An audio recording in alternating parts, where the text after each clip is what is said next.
What's happening, folks? Back with another reaction, back with some more Tragically Hip. And we're continuing through the Yer Favourites compilation, moving our way through both discs. I feel like we're getting into the latter stages of the journey through this compilation, after which we'll see what else we can do. But the next tune I'm going to listen to is Lake Fever. I'm intrigued. It sounds similar to the phrase cabin fever, which is about being in a claustrophobic situation for long enough that you begin to feel very restless and almost as if you're going mad. So I don't know if that has any relationship to the phrase lake fever, though it's admittedly not an expression I've heard. So if it is an idiom, I'm not familiar with it or its meaning. If it does bear some relationship to cabin fever, maybe it's the idea that this lake, anchors people there, maybe not literally, maybe they're not snowed in or something, but maybe they just can't get away from it, and so you begin to get, you feel like you're never going to get away from this particular location. Admittedly, as I said, it could have nothing to do with cabin fever, and therefore, it's hard to get a read on. I will just say, I imagine a lake will play a part in some respect or in some way, so let's find out. This is Lake Fever by the Tragically Hip, and it's a track included on the 2005 compilation Yer Favourites.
really trying to follow the lyrics on that one, but I got bits and pieces. I got like, he feels like he's breaking everyone's heart, and there's like discontent.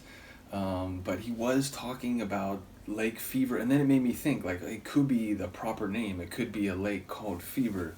I didn't get anything to clearly indicate that, and that would normally be something I would be less inclined to think of when I see a title like that. But either way, I didn't pick up exactly what it was about. But I love the heavy guitars. Again, the drums in this one felt especially percussively powerful. The snare was just a smashing snare, and it really just had this big, like powerful aspect of the progression. And that's reminding me of like a memory of a lyric that I heard and now has like slipped out of my head. But it was something about like rolling forward, like lake fever, something like going forward.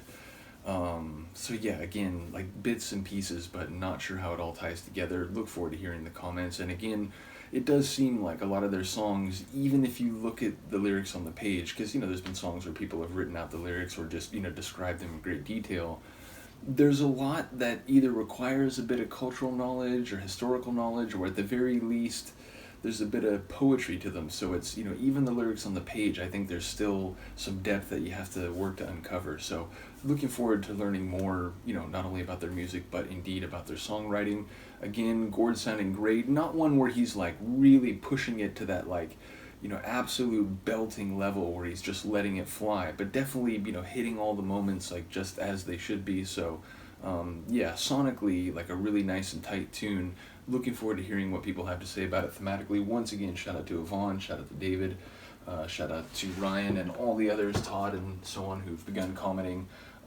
Yeah, this is a really cool deep dive because it's one that sort of, tied together some different musical friends of mine, and then obviously some other people have joined since, so it's become this like very interactive deep dive is I guess what I mean to say. Sometimes when I react to acid techno or whatever, things that are very niche and that I've been into for a long time, I feel like I'm just sort of like shouting out into the world. But this one, it feels like there's a lot of feedback and a lot of interaction. So big shout out to all of you is what I'm saying. Luca would agree, but she's too busy sleeping. Let me know what you think of the tune. I will see you next time. Peace.